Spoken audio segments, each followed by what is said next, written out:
Fala pessoal, tudo bem? Mais uma vez, bem-vindo aqui ao B2 Cursos Jurídicos, professor Sérgio Brito na área. Vamos dar continuidade ao nosso curso regular de Direito Administrativo, pessoal. Estamos aí, agora vamos iniciar o ponto de servidores públicos federais. Já vimos a parte de agente público, né? Parte doutrinária, as classificações de agente, conceito de agente, a parte da Constituição. Agora nós vamos entrar no regime jurídico único dos servidores federais, tá certo? A Lei 8.112. Só lembrando, pessoal, inicialmente que essa é uma lei aplicada aos servidores públicos da União, ou seja, da administração direta de qualquer dos poderes, e também aos servidores das autarquias federais e das fundações públicas federais. Vamos lá para a tela comigo para a gente já começar? Olha só, pessoal, quando nós falamos na Lei 8.112, que é justamente a lei que trata do regime jurídico dos servidores públicos civis federais, ou seja, da União, administração direta, das autarquias federais, inclusive aquelas autarquias em regime especial, né, aquelas autarquias que possuem algumas características peculiares, por exemplo, Banco Central, as agências reguladoras, tá? Também vão aplicar esse regime jurídico aos seus servidores. E também as fundações públicas federais. Uma coisa muito importante que nós temos que saber é que esse regime é um regime estatutário, aplicado ao servidor público no sentido estrito, ou seja, aquele que ocupa cargo público, seja esse cargo efetivo ou em comissão. Lá na tela mais uma vez, pessoal. Então, o servidor, aqui, nos termos da lei, é a pessoa legalmente investida em cargo público. Então, guarde essa relação, pessoal.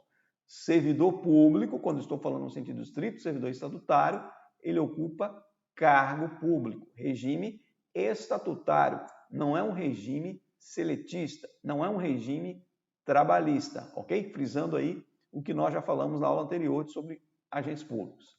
O que é cargo público? É um conjunto de atribuições, ou seja, competência, né? Atribuição legal, e responsabilidades. Atribuições e responsabilidades prevista onde? Na estrutura organizacional que devem ser cometidas a um servidor. Então, quem é que ocupa cargo público? Servidor. E este cargo público é um conjunto de atribuições, ou seja, competência. Cada cargo público tem as suas atribuições, a sua competência definida na lei. E responsabilidades. Então, atribuições, ou seja, quais são as competências e quais são as responsabilidades que este servidor que vai ocupar esse cargo deve ter. Pessoal, veja só, os cargos públicos, né, de acordo com a Lei 8.112, são acessíveis a todos os brasileiros, né, são criados por lei, todo cargo é criado por lei, guardem isso, todo cargo tem que ser criado por lei.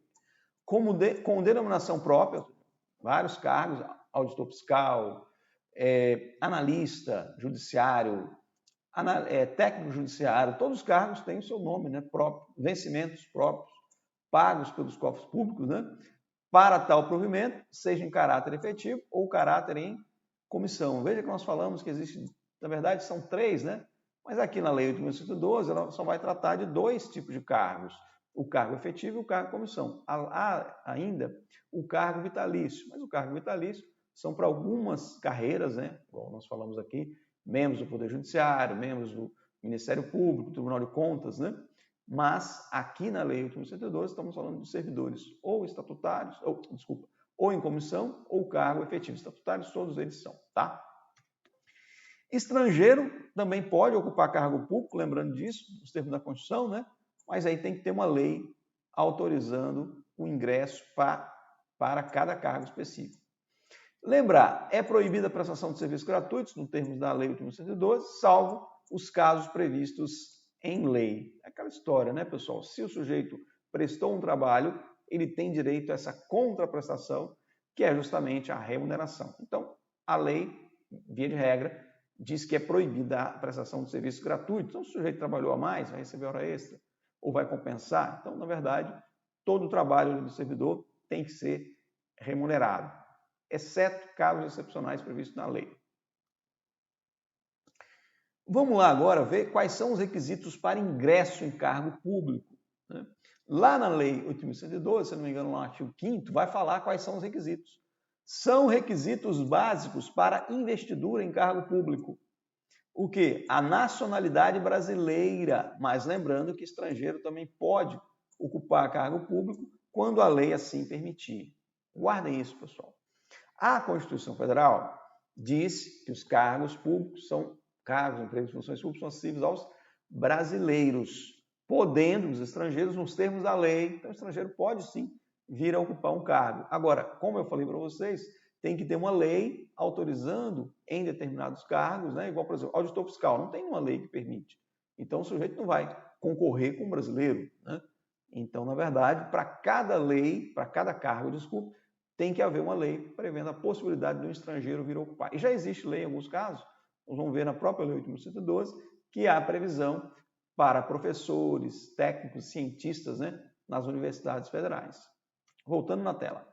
Estar ainda em gozo dos direitos políticos é outro requisito para se assumir para investidor em cargo público. Obrigações militares eleitorais, né? Está quite com essas obrigações. Nível de escolaridade, obviamente, exigido para o exercício do cargo, né? Existem cargos de nível superior, nível médio. O sujeito tem que ter aquele nível de escolaridade, senão não pode ingressar. A idade mínima de 18 anos, né? Essa é a idade aí em que a pessoa se torna capaz, no termo do Código Civil, né?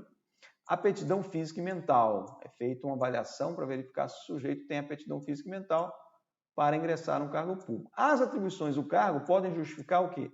A exigência de outros requisitos estabelecidos em lei. Uma coisa interessante, vou marcar aqui, é que esses requisitos para qualquer ingresso em cargo público, né, além desses que já estão aqui, que todos estão na lei, tem que ser previsto em lei. Por exemplo, pós-graduação em determinada área, né, formação em determinada curso de superior, então pode ter cargo, tem cargo público que só pode entrar, por exemplo, quem tem aquela formação específica, né? Você pega lá o curso da área jurídica, né? Só quem tem formação em direito. Então, na verdade, são requisitos previstos em lei, tá? Então, os requisitos básicos para ingressar em cargo público são esses: idade, maior de 18 anos, estar quite com as obrigações eleitorais, militares, né? Direitos políticos, por aí vai, beleza? Questão da aptidão física e mental, nacionalidade brasileira como regra, né? Pessoal, a Lei 8.112, na verdade, ela não faz mais do que a Constituição já prevê, né, que os deficientes, pessoas portadoras de deficiência, têm assegurado uma cota, um número de vagas, né, um percentual de vagas abertas no serviço público.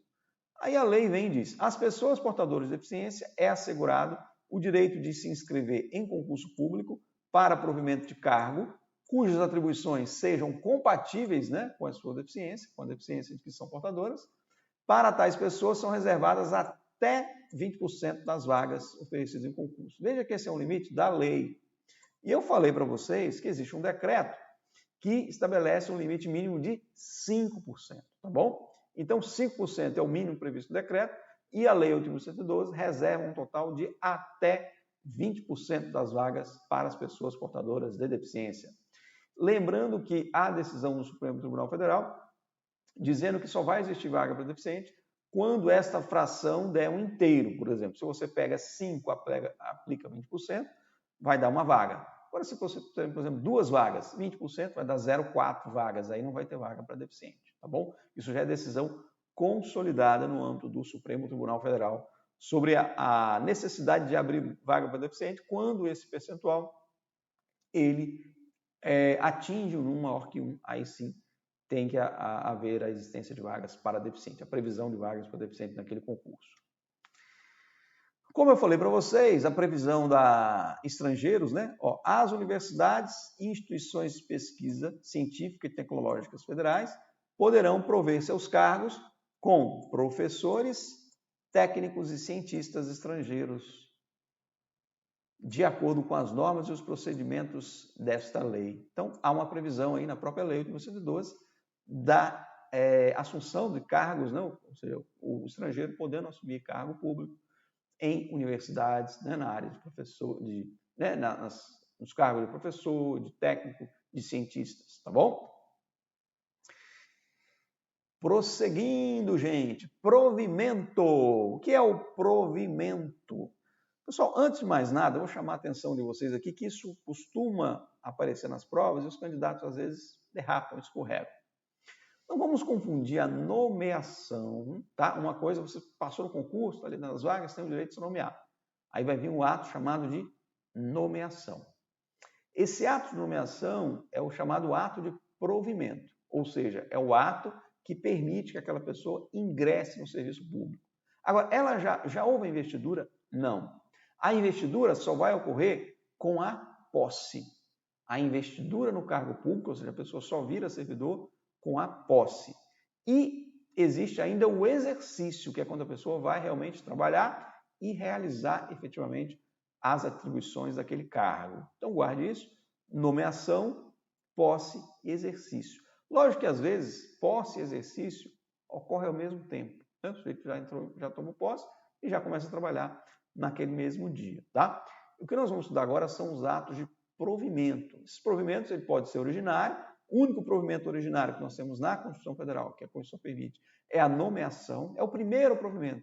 A pessoa que não é servidor, ela vai ingressar pela primeira vez no serviço público por meio de um ato de nomeação. Aí lá dentro já vai existir outras formas de provimento, que são chamados provimentos derivados, né? Nós vamos ver com calma. Vamos lá para a tela para a gente ver isso. Olha só. Conceito de provimento é o ato administrativo. Olha, se é um ato administrativo, é um ato expedido pela autoridade administrativa, né? Por meio do qual o poder público designa para ocupar cargo, emprego ou função a pessoa física que preenche os requisitos legais. Lembrar disso, a investidura em cargo público só ocorre com a posse. Só com a posse é que eu tenho investidura. Há duas espécies de provimento. Eu tenho um provimento chamado originário, ok? E tenho um provimento chamado derivado. O que é o provimento originário? É o primeiro ato de investidura. Então guardem isso, o primeiro, né? A pessoa não era do serviço público. O primeiro ato de investidura do agente em cargo, emprego ou função pública, nós chamamos de provimento originário. Hoje, para cargo público, só existe uma forma, que é a nomeação. A Constituição Federal, ela aboliu, ou seja, ela extinguiu a transposição ou ascensão funcional, que era a passagem de um servidor de um cargo, de uma carreira, para outro cargo de carreira diversa, sem concurso público. É o que eu chamo de pulo do gafanhoto. Você tem aqui uma pirâmide, né, que é uma carreira, e aqui uma outra carreira. O que acontecia? O sujeito chegava no topo dessa carreira e dava um pulo, pulava lá para o início da outra carreira. Por exemplo, o sujeito que era agente de polícia virava delegado, sem concurso público. Isso era a transposição ou ascensão funcional. O sujeito era técnico do Tesouro Nacional e virava auditor fiscal do Tesouro Nacional. Dobrava o salário quase sem fazer um concurso público. Isso era em concurso interno, a chamada ascensão funcional ou transposição. Isso hoje não é mais permitido, na verdade, desde a Constituição de 88. Sujeito que é técnico, quer virar auditor, tem que fazer concurso. Sujeito que é agente de polícia, quer virar delegado de polícia, tem que fazer concurso público. Porque a nomeação, só pode ocorrer esse ingresso com a nomeação. E a nomeação para cargo efetivo exige prévia aprovação em concurso público, ok? Então, hoje, o único provimento originário permitido é a nomeação, beleza? Que para cargo efetivo exige concurso público para o ingresso. O provimento derivado, que nós vamos estudar com mais calma, é um ato de investidura que pressupõe um provimento originário. O cara já é servidor, ele já está na casa, tá? Houve um provimento anterior. Depende de um vínculo anterior. São eles a promoção, a readaptação, isso aqui são os 4 reis, ó, todos com reis. Ó. Readaptação, reversão, recondução, reintegração e também o aproveitamento. São 6 formas de provimento derivados que nós vamos estudar. Por enquanto, vamos guardar só os nomes, tá? Promoção, reintegração, readaptação, recondução, reversão e aproveitamento. Vamos com calma, nós vamos aí estudando todas essas formas de provimento. Pessoal, veja só, o que nós vamos iniciar agora? A nomeação. né? A nomeação, pessoal, far-se-á em caráter efetivo quando se tratar de cargo isolado de provimento efetivo ou de carreira. Então, se eu tenho, posso ter nomeação para cargo efetivo, né? Pode ser esse cargo isolado de provimento efetivo ou de carreira. Lembra que nós temos cargo de carreira, que é aquele cargo que tem várias classes, né? O sujeito vai subindo ali na vida, promoção, nós vamos ver isso é uma promoção, e tem aquele cargo isolado, seu cargo isolado. Já é possível nomeação em cargo em comissão, inclusive na condição de interino para cargos de confiança. Os cargos de confiança, né, eles são ocupados, ou são chamados cargos em comissão. Há um ingresso, independentemente de concurso público, é chamado de livre nomeação e livre exoneração. Então, a nomeação tanto pode ser para cargo efetivo como para cargo em comissão. Guardem isso. Lembrando que para cargo efetivo vai exigir prévio concurso público para ingresso. Lá na tela comigo, pessoal? Olha só, turma. O servidor ocupante de cargo em comissão ou de natureza especial, guardem isso, tá? O cara ocupa lá um cargo de confiança, de natureza especial ou cargo de comissão, poderá ser nomeado para ter exercício interinamente, olha, interinamente, ou seja, por um período, em outro cargo de confiança, sem prejuízo das atribuições do que atualmente ocupa. Ou seja, ele vai para exercer as duas atribuições do cargo como interino e do cargo em comissão que ele já está ocupando. Hipótese em que deverá optar, ele não pode ser remunerado pelos dois. Ele tem que optar pela remuneração de um deles durante o período da interinidade. Essa é uma forma, inclusive, que possibilita que o sujeito ocupe dois cargos em comissão, um na condição de interino e outro como efetivo. Né? Efetivo, vamos tirar o nome efetivo. Um como titular, cargo em comissão como titular, e outro interinamente. Porém, pessoal, é uma acumulação só das atribuições, porque ele não pode receber pelos dois cargos. Ele vai optar pela remuneração, obviamente, de um deles, vai optar pela remuneração do maior. Então, é uma possibilidade que existe para se acumular dois cargos em comissão. Porém, lembrando que a acumulação aí é só do trabalho, só das atribuições, porque ele tem que optar por um valor ou pelo outro de remuneração. Tá bom? Então, às vezes, na própria pergunta, é possível acumular dois cargos de confiança ou cargo de comissão? Sim, mas um na condição de interino. E aí tem que escolher a remuneração, não pode receber as duas. Olha só, a nomeação para cargo de carreira ou cargo isolado de provimento efetivo depende do quê? Da prévia habilitação em concurso público. E esse concurso público, como nós já vimos na própria Constituição, ele pode ser de quê? De provas ou de provas e títulos, obedecida a ordem de classificação e o prazo de sua validade.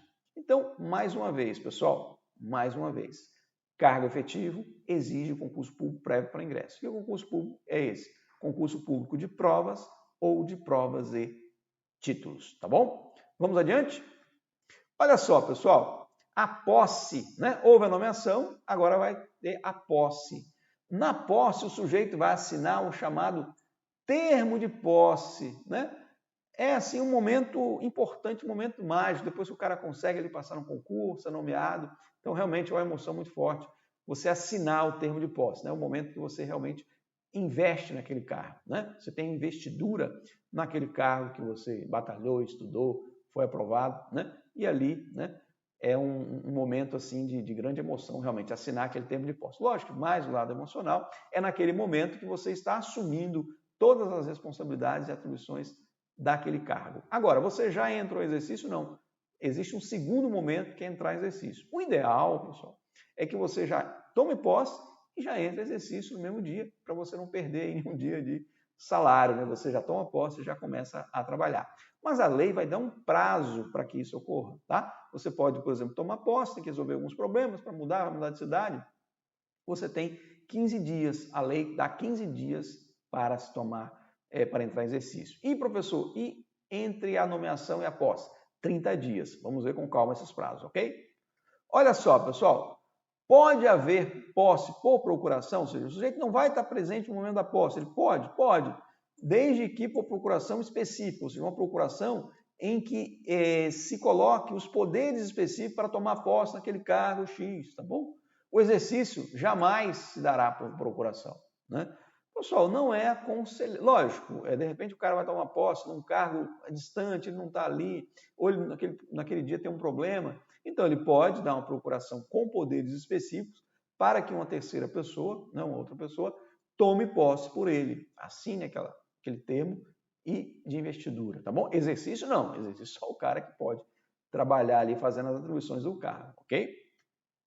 Nomeação. Pessoal, a nomeação só haverá posse no caso de provimento de cargo por nomeação. Então, houve a nomeação, para o sujeito investir, fazer a investidura, vai ter que ter a posse. Prazo para posse, até 30 dias a contar da nomeação. Então, isso aqui é importante, né? Eu falo que a gente tem que procurar entender a lógica da situação. O ato de nomeação é o ato de provimento. Ainda não houve posse.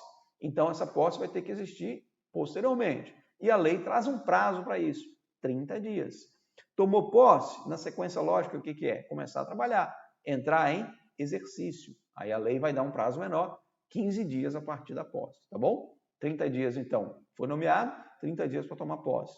Tomou posse, a lei vai dar 15 dias para entrar em exercício. Mas há situações em que este prazo poderá ser prorrogado. Como assim, professor? Olha, eu coloco um exemplo aqui, está no parágrafo 2º do artigo 13. Servidor federal em gozo de férias, que é nomeado depois de aprovado em novo concurso público. Olha só um exemplo aqui, que eu já vi acontecer isso na prática, viu? O sujeito era lá, antigo técnico do Tesouro Nacional, e fez o concurso para auditor e estava tirando férias. Lá em plenas férias, ele foi nomeado para o cargo de auditor fiscal. Veja, naquela situação, você estava até viajando para o exterior, o início do prazo de 30 dias para ele tomar posse só vai começar a contar quando as férias dele terminarem. Está lá curtindo as férias dele, aproveitando. Então, o início do prazo para ele tomar posse, 30 dias, só vai contar com o final das suas férias. Entenderam? Então, ele já era servidor público, estava de férias, foi nomeado ali durante o período das suas férias, o prazo para ele tomar posse ainda não começou a contar. Senão o cara vai entrar em desespero lá, tem que voltar, não sei o quê. Não, só vai começar a contar o prazo de 30 dias a partir do final das suas férias, tá bom? Coloquei um exemplo, né? Tem outros que a lei coloca. O cara estava de licença, né? Artigo 13, parágrafo 2º vai falar isso. Se não tomar posse, professor, nesse prazo que ocorre, será tornado sem efeito o ato do provimento, ou seja, a nomeação dele fica sem efeito. Pessoal, isso já aconteceu comigo. Como eu falei para vocês, alguns concursos que eu fiz ao longo da minha vida foram concursos para eu adquirir títulos, né? Que eu queria ali o cargo de juiz federal, estava como auditor. Então, comecei a fazer concurso na área jurídica, analista, fiz analista do Ministério Público, né? Alguns eu passei e não entrei nas vagas, mas outros eu entrei nas vagas, inclusive fui nomeado.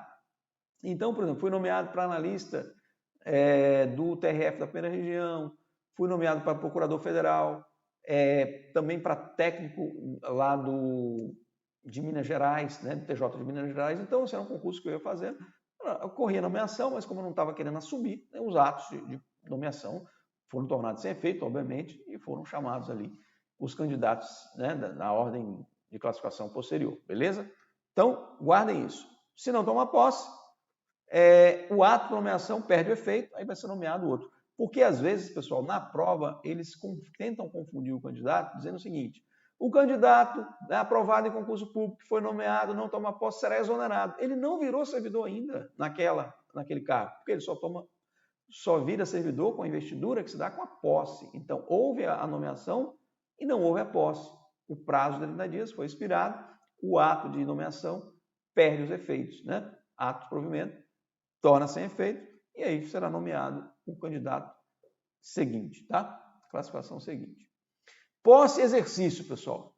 Olha só, declaração exigida na posse. No ato da posse, o servidor vai apresentar a declaração de bens e valores que constitui seu patrimônio e a declaração de quanto ao exercício ou não de outro cargo, porque não pode acumular, né, exceto aqueles casos que a Constituição prevê.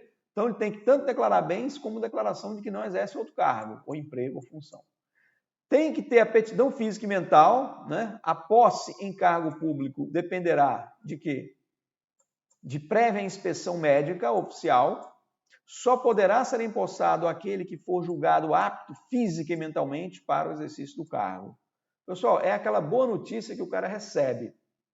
O sujeito está lá, está aguardando a nomeação, quando ele já começa a receber alguma correspondência, algum comunicado, né? Hoje é e-mail, comunicado, para que ele já comece a preparar os exames médicos, é porque ele está próximo. E para tomar posse, ele passa por uma junta médica, uma inspeção médica, para verificar justamente a sua aptidão física e mental. Então, toda posse, antes dela ocorrer, tem que haver essa inspeção médica para verificar a aptidão física e mental daquele sujeito para que ele possa assumir o cargo público. Exercício, né? O exercício é botar a mão na massa. É o efetivo desempenho das atribuições do cargo público ou daquela função de confiança. O exercício, pessoal, jamais se dará por procuração, né? É um ato personalíssimo. Guarde essa frase, ato personalíssimo, esse termo.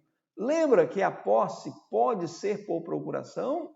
Então, a posse não é um ato personalíssimo. O que é um ato personalíssimo? É aquele ato que só pode ser praticado pela própria pessoa. Por exemplo, testemunha. Você não tem como você mandar alguém ser testemunha no seu lugar. Testemunho é um ato personalíssimo. Testemunhar perante o judiciário ou num processo administrativo é um ato personalíssimo, né? Agora, exercício é um ato personalíssimo. Agora, o ato de posse não é personalíssimo, porque uma outra pessoa pode fazer por você. Lembrando que para tomar posse tem que ter uma procuração específica, uma procuração com poder específico, nomeando fulano, né, como seu representante para tomar posse naquele cargo tal, né? Por isso tem que ser com poder específico, não pode ser uma procuração genérica para fazer tudo, tem que ser uma procuração específica para posse. No caso de exercício, jamais pode ser procuração. Prazo para entrar em exercício, como eu já falei, 15 dias depois da posse, tá? Se não entrar em exercício, neste prazo, aí sim será exonerado, né? Se for cargo ou se tornado sem efeito, se for designação para a função pública. Aqui isso é muito cobrado em prova. Sujeito foi nomeado, tomou posse, mas não entrou em exercício no prazo de 15 dias. O que ocorre com ele será exonerado, porque ele virou servidor. Quando ele tomou posse, ele virou servidor. Aí ele vai ser exonerado. Não é demitido, viu, pessoal? Exonerado. Não é uma penalidade, tá? É um ato de extinção do vínculo, né? O vínculo cessa, o cargo vai ficar vago de novo, mas não é punição, tá? Então, tomou posse, não entrou em exercício, exoneração. Beleza? Exercício e período de trânsito. Às vezes o sujeito, né? Para quem no primeiro ingresso, não vai ter período de trânsito, tá? Período de trânsito vai existir quando o sujeito, por exemplo, teve uma remoção, ele foi requisitado, foi cedido para outro órgão, ele já é da casa. Aí imagina, o sujeito está trabalhando em Maceió e foi removido para Recife. Ele tem um período para assumir lá em Recife, depois que publicada a remoção dele. Nós chamamos isso de período de trânsito. É um período de deslocamento para que ele possa o quê? Preparar sua mudança, né? Chegar naquele local. Esse período varia de 10 a 30 dias. Período de trânsito. Professor, e agora? Eu moro em Minas Gerais, faço um concurso público, passei no concurso público lá para Manaus. Vai ter esse período de trânsito? Não. Você não era da casa, você está ingressando. Isso só vai existir o período de trânsito quando estivermos falando de pessoas que já eram da casa, foram requisitados, já era servidor público, ou foi removido, ou foi redistribuído, tá bom? Então, olha só, exercício e período de trânsito. O servidor que deva ter exercício em outro município, em razão de ter sido removido, então já era da casa, redistribuído, também já era servidor público, requisitado, já era servidor público, cedido, ou posto em exercício provisório, né, também já era ali um sujeito que estava em outro local, terá no mínimo 10 dias e no máximo 30 dias de prazo, contado da publicação do ato, para a retomada do efetivo desempenho das atribuições do cargo, incluindo neste prazo o tempo necessário para deslocamento da nova sede. Eu coloquei um exemplo aqui. Servidor é removido de Recife para Maceió, terá um período de trânsito de 10 a 30 dias para entrar em exercício na nova sede, ou seja, lá em Maceió, né? Na hipótese de o servidor encontrar-se em licença ou afastado legalmente, o prazo de trânsito, né? Esse prazo será contado a partir do término do impedimento. Olha que legal, o sujeito estava em licença médica e foi removido.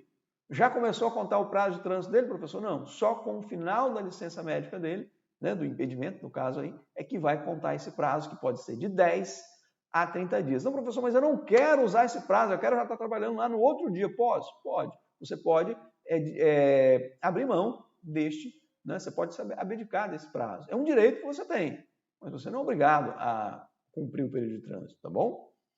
é facultado ao servidor público declinar, né? Ou seja, renunciar dos prazos acima desse período de trânsito. Certo, pessoal? Vamos adiante. Tem muita matéria para a gente ver. Concurso público. O concurso público, como nós já vimos, será de provas ou de provas e títulos, podendo ser realizado em 2 etapas, conforme dispuser a lei e o regulamento do respectivo plano de carreira, condicionada à inscrição do candidato ao pagamento do valor fixado no edital, que é aquela famosa taxinha, né? Quando indispensável ao seu custeio, ressalvadas aquela taxa que você paga para fazer o concurso, às vezes não são tão baixinhas, né? Ressalvadas as hipóteses de isenção, né? Tem isenção prevista. Pessoal, como é que é esse concurso de 2 etapas? Eu vou te falar aqui que eu já fiz concurso de 2 etapas. Auditor fiscal da Receita Federal.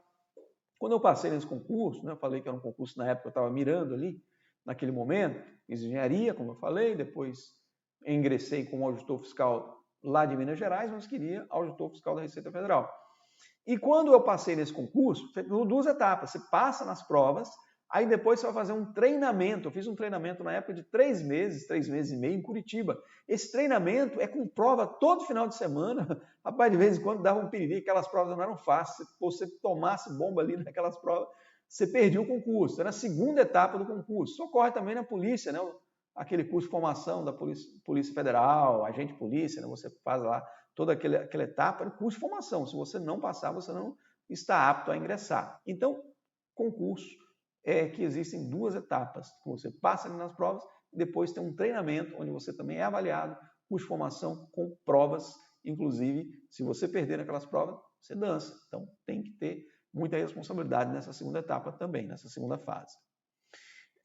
O concurso público terá validade de quanto tempo? Nós vimos até 2 anos, né? Está na Constituição, inclusive. Podendo ser prorrogado uma única vez por igual período. A lei repete a Constituição. O prazo de validade do concurso e as condições de sua realização são fixadas aonde? No edital. O edital é a lei do concurso, né? Prazo de validade, condições de realização, conteúdo programático, tudo está no edital. Que será publicado no Diário Oficial da União e em jornal diário de grande circulação. Tem, normalmente sai no Diário Oficial, né? Ali é o edital do concurso. A alegria do concurso é quando sai o edital, né? Abrindo vaga e tal.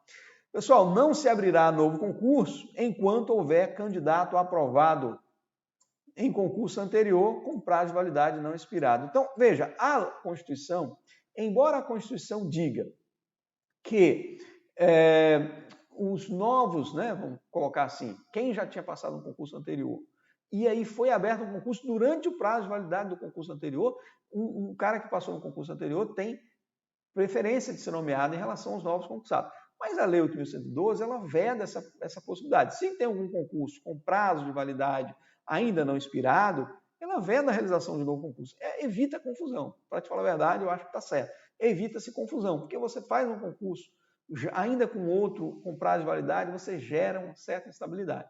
Então, o correto, no meu modo de ver, é esperar expirar a validade daquele anterior e depois fazer um novo concurso. Né? É o que a lei a 8.112 faz. Ela veda a realização de um novo concurso enquanto que houver um concurso anterior com prazo de validade ainda não expirado. Né? Porque gera uma expectativa muito ruim. Quando você tem um concurso e abre mais um com outro em validade ainda, dá confusão. Tá? Normalmente dá confusão, por isso que a confusão de pode entrar na justiça e pá, e bababá. Então, por isso que se evita, e é o que está na lei. Tá? Não se abrirá novo concurso, aqui, ó, enquanto... Agora, a Constituição não veda, tá? Professor, o que vale? Poxa, vale o que está na Constituição, né, pessoal? A Constituição é a lei maior. Agora, se cair na prova, nos termos da lei 8.112, é vedada a realização de novo concurso. Inclusive, já caiu isso nos termos da lei. Aí a questão foi marcada como correta, porque não é permitido nos termos da lei a realização de um novo concurso enquanto ainda estiver um concurso com prazo de validade ainda não expirado, ou seja, com prazo de validade ainda em vigor. Tá bom? Vamos lá. O que é o estágio probatório? O estágio probatório é o período de prova, né? É o período de avaliação que fica submetido o servidor nomeado para cargo efetivo. Só vai haver estágio probatório para cargo efetivo, durante o qual sua aptidão e capacidade serão objeto de avaliação para o desempenho do cargo. Se aprovado, aí sim, né, adquire a tão, né, almejada estabilidade. Qual o prazo do estágio probatório, professor? 3 anos. Professor, mas eu li na 8.112, 2 anos. Esqueça aquele prazo lá, está superado, 3 anos, tá bom? Pessoal, cuidado, se você está lendo a 8.112, está vendo lá, prazo estágio probatório de 24 meses, aquilo lá está desatualizado. A Constituição Federal fixou que a estabilidade só é a Constituição, não. A emenda constitucional 19, para ser mais exato, somente depois de 3 anos. Então, o estágio probatório será também de 3 anos. Estágio probatório, então, é este período de avaliação, onde o sujeito vai ser avaliado a sua capacidade de iniciativa, produtividade. Vamos lá para a tela para a gente destacar quais são os elementos aí avaliados. Olha só. Assiduidade, ou seja, se o cara realmente vai no serviço público, se ele falta, se ele não falta, né? Se tem um cara assíduo. Disciplina, capacidade de iniciativa, produtividade, né? Com base aí na eficiência, né? Vai medir a produtividade dele, também a sua responsabilidade. São assiduidade, disciplina, iniciativa, produtividade e responsabilidade. Não aprovação, isso não vai acontecer contigo, viu? Mas a lei prevê. Sujeito que não for aprovado no estágio probatório, o que vai acontecer com ele? Se o servidor não for aprovado, vai ser exonerado. Não é demissão, é exoneração. Se estável, reconduzido ao cargo anteriormente ocupado. É a chamada recondução. Vou explicar isso aqui. Encontrando desprovido o cargo de origem, o servidor será aproveitado em outro cargo. Olha só, pessoal. Existem os concurseiros natos, né? Até que eu fui um período aí chamado desse concurseiro nato, que eu fazia um concurso, assumia um cargo e buscava mais um, né? Aí na minha sequência aí de tentar progredir na vida, como se diz, né? Então veja só, você já tem um cargo público, já é estável. Passa no outro concurso, o que acontece? Você vai ter que cumprir estágio probatório nesse novo cargo. E se não vai acontecer com você, só um exemplo. E se não for aprovado nesse concurso público desse novo cargo, há uma recondução para o cargo anterior. Ah, professor, mas o cargo anterior agora está provido, está ocupado. E aí? Vai ser aproveitado em outro cargo. Então, veja a dificuldade. Então, vamos lá, começando do início. Sujeito não foi aprovado no estágio probatório, ele não ocupou o cargo anteriormente no serviço público, o que acontece com ele? Vai ser exonerado. Mas ele já ocupava um cargo anterior, eu falei até do meu caso, né, que eu era auditor fiscal da Receita Federal, passei para o Juiz Federal. Eu pedi vacância para assumir cargo não acumulável, não podia acumular auditor fiscal com Juiz Federal. Então, pedi essa vacância para assumir um cargo inacumulável e fiquei ali fazendo meu estágio probatório, de 2 anos, né, no caso de juiz, porque está na Constituição, 2 anos. Então, durante esse período, se caso eu não tivesse passado no estágio probatório, eu seria reconduzido ao meu cargo anterior de auditor fiscal, que eu já era estável no serviço público, ok? Agora, se eu desse o azar de, ao ser reconduzido, não tivesse mais o meu cargo provido, eu seria aproveitado em outro cargo, ok? Então, guarde essa ordem. Não passou no estágio probatório, se ele não tinha vínculo com o serviço público, será exonerado. Se ele já era estável no serviço público, né, estava fazendo um outro concurso, ele é reconduzido ao cargo anterior, e se o cargo anterior estiver ocupado, ele é aproveitado e será aproveitado em outro cargo. Beleza? A súmula 21 do STF diz o seguinte: funcionário em estágio probatório não pode ser exonerado nem demitido sem inquérito ou sem as formalidades legais de apuração de sua capacidade. Ou seja, essa exoneração, pessoal, mesmo ela não sendo uma pena, tá? Exoneração não é uma pena, não há PAD, não há processo administrativo disciplinar na exoneração, que tem ali um procedimento para se analisar a sua capacidade. Então, veja só, quando o sujeito tem uma avaliação do estágio probatório, ele passa por uma comissão especial de avaliação. Se essa avaliação for negativa, pessoal, raramente acontece isso, tá? Estou dizendo aqui, já vi alguns casos ocorrerem na prática, não será o seu caso, eu acho que o cara tiver ali o mínimo de bom senso e trabalhando direitinho, não vai acontecer isso. Mas caso aconteça, né, vamos pegar um exemplo aqui com alguém, o sujeito vai ser exonerado. E essa exoneração, ela é precedida de um procedimento com as formalidades legais, a aferição da sua capacidade, tudo ali demonstrado. Não é uma demissão, não é uma punição, tá?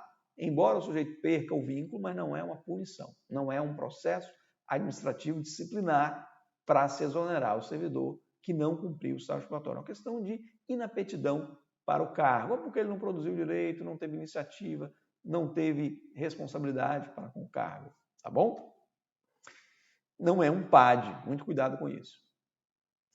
Quem está em estágio probatório pode exercer cargo em comissão função de confiança? Olha só, o servidor em estágio probatório poderá exercer quaisquer cargos de provimento em comissão ou função de direção, chefia de estacionamento no órgão ou entidade de lotação.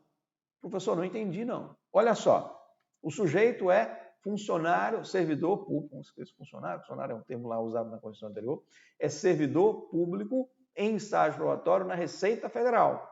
Ele pode ocupar um cargo em comissão ou exercer uma função de confiança, que é chefia, direção, assessoramento, dentro da Receita Federal, dentro do próprio órgão, ou se fosse uma entidade, se fosse necessário, sim.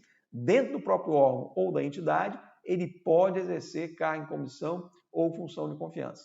Agora, para ele exercer isso em outro cargo, ele terá que ser cedido. Em outro órgão ou em outra entidade, ele teria que ser cedido. E para ele ser cedido, meu amigo, só se o voo dele for muito alto, ou seja, ele tem que ocupar um cargo de natureza especial, DAS 4, 5 ou 6, ou equivalente, tá? Então, guarde isso. Para ele voar alto para outra entidade, para outro órgão, ele só pode para ocupar cargos mais altos. Dentro do próprio órgão da própria entidade, ele pode vir a ocupar um cargo em comissão ou função de confiança sem problema, tá?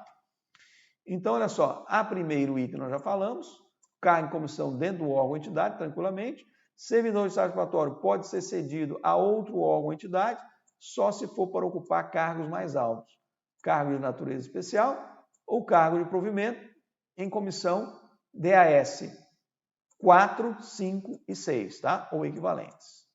Só nessas hipóteses. Estágio probatório. Quem está em estágio probatório, pessoal, tem direito a algumas licenças que nós vamos falar aqui.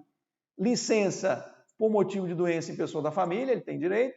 Licença por motivo de afastamento do cônjuge ou companheiro, é a chamada licença do amor é lindo, nós vamos explicar isso com mais calma. Ele tem direito à licença para o serviço militar, obrigatório, né? O cara tem que entrar em licença, porque às vezes o cara, quando tinha a idade lá de servir ao exército, às Forças Armadas, ele não serviu, ele prosseguiu e agora chegou a hora que ele tem que servir. E agora, como é que faz? Então, nesse momento, ele vai ter que pedir uma licença para fazer o serviço militar. Neste caso, ele tem direito a essa licença, tá? Licença para atividade política também ele tem direito. Então, essas são as licenças que um servidor em estágio probatório tem direito. Servidor em estágio probatório, pessoal, não vai ter direito àquelas licenças que são devidas, né, que são possíveis de serem concedidas só ao servidor estável. Por exemplo, para tratar de assuntos particulares, licença para capacitação, licença para mandato classista, né? São licenças que só são concedidas ao servidor estável. Mas essas que nós falamos aí, essas 4, ele pode sim gozar dessa licença. Afastamento, né? Para o exercício de mandato eletivo, ele pode ser afastado. Para estudo ou missão ou no exterior, né? Estudo ou missão no exterior. Para servir em organismo internacional, também ele pode, de que o Brasil participe ou do qual coopere. E para participar de curso de formação aqui, ó, em concurso para outro cargo da Administração Pública Federal. Lembra que eu falei para vocês o concurso em 2 etapas? Essa situação 4 aqui, né, para a gente fechar a nossa videoaula. Essa situação 4 é justamente naqueles casos em que o concurso exige 2 etapas. O sujeito era técnico do Tesouro Nacional, na época, né, era técnico da Receita Federal, hoje é analista, né, da Receita Federal. Ele passa para auditor, por exemplo, ele não estava ainda como técnico. O que ia acontecer? Ele ia ter que sair do cargo de técnico para poder fazer o curso de formação de auditor? Não. Era permitido para ele um afastamento, ele ficava afastado ali do cargo de técnico, ia fazer o curso de formação. Então, vamos supor, o sujeito é agente de polícia, ainda está no estágio probatório e passa para delegado. Então, ele pode pedir o afastamento do cargo de agente de polícia para fazer o curso de formação de delegado em outro concurso que ele estava fazendo, tá bom? Lembrar que nesses casos que estão marcados com asterisco aqui, ó, o estágio ficará suspenso. O estágio fica suspenso, tá? Nessas hipóteses marcadas asterisco, ou seja, quando ele tira licença por motivo de doença da família, de alguém da família, quando ele tira licença por afastamento do cônjuge. Então, nesses casos aqui, ó, fica um suspenso. O que significa isso? Quando ele tirou a licença, ele tinha, vamos supor, 2 anos de estágio probatório e ficou afastado por 6 meses. Quando ele voltar, ele tem que cumprir mais 1 ano, ou seja, desses 6 meses que ele ficou fora, ficaram suspensos. Então, ele volta e cumpre aquele tempo que estava faltando, tá bom? Pessoal, vamos fazer o seguinte, vamos fazer logo essas questões. Eu não vou encerrar essa aula agora não, vou fazer logo essas questões para não quebrar aqui o esquema, ok? No vídeo a aula vai ficar maior, mas não tem problema não. Vamos lá. Olha só, idade mínima de 16 anos e quitação das obrigações eleitorais são requisitos para investidura em cargo público. Há um erro aqui, não há? Não é 16, é 18 anos de idade. Então, não vou nem chamar você aqui para explicar isso, né? Nós já falamos isso, está errada. Não é 16, 18 anos. Na quitação das obrigações eleitorais está certo.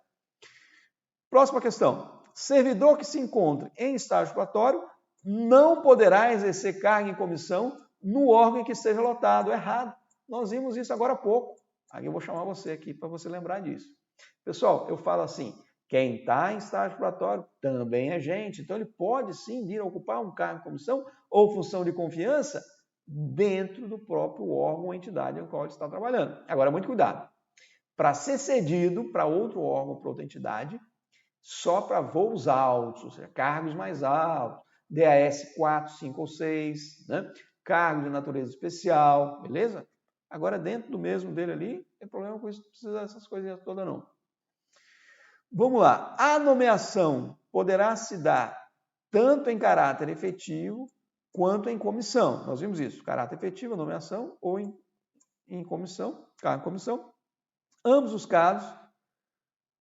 casos de prévia habilitação em concurso público, dependendo em ambos os casos de prévia habilitação em concurso público, de provas de prova, não.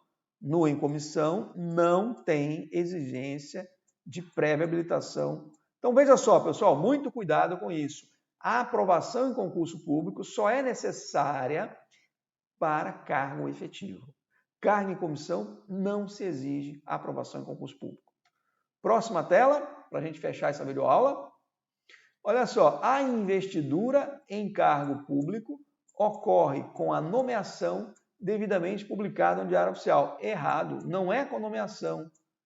A investidura em cargo público, ou seja, o sujeito só vira servidor quando ele assina o termo de posse. Lembre disso. Então tem que ter a posse. Nomeação é ato de provimento, só vira servidor com a posse. Mais uma. Após ser empossado, o servidor que não entrar em exercício no prazo legal será exonerado. Exatamente. Lembra, pessoal? Vamos fazer o resuminho aqui. Foi nomeado, quanto tempo que ele tem para tomar posse? 30 dias. Não tomou posse nos 30 dias, torna-se em efeito o ato de nomeação.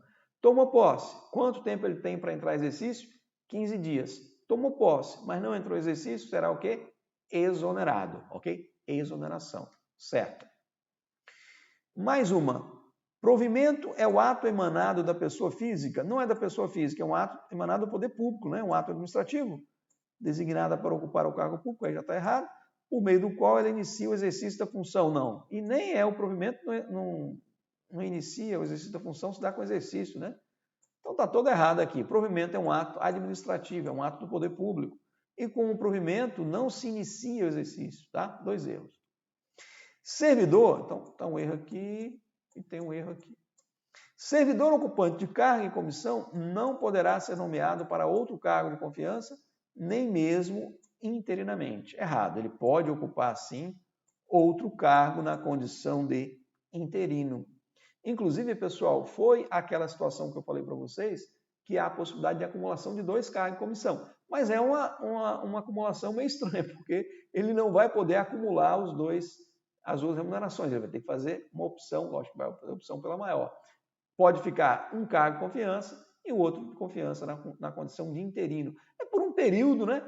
Lembra aí do futebol, técnico interino, ele vai ficar só um período pequeno, né? Logicamente, daqui a pouco vai vir o titular ali para ocupar aquele cargo. Pessoal, vamos parar por aqui realmente agora, estouramos aí um pouco no nosso tempo, mas era importante que eu tinha selecionado aí para a gente ir até esse slide já mencionado, número 15, né? Slide número 15. Pessoal, fique com Deus, até a próxima, bons estudos, tchau!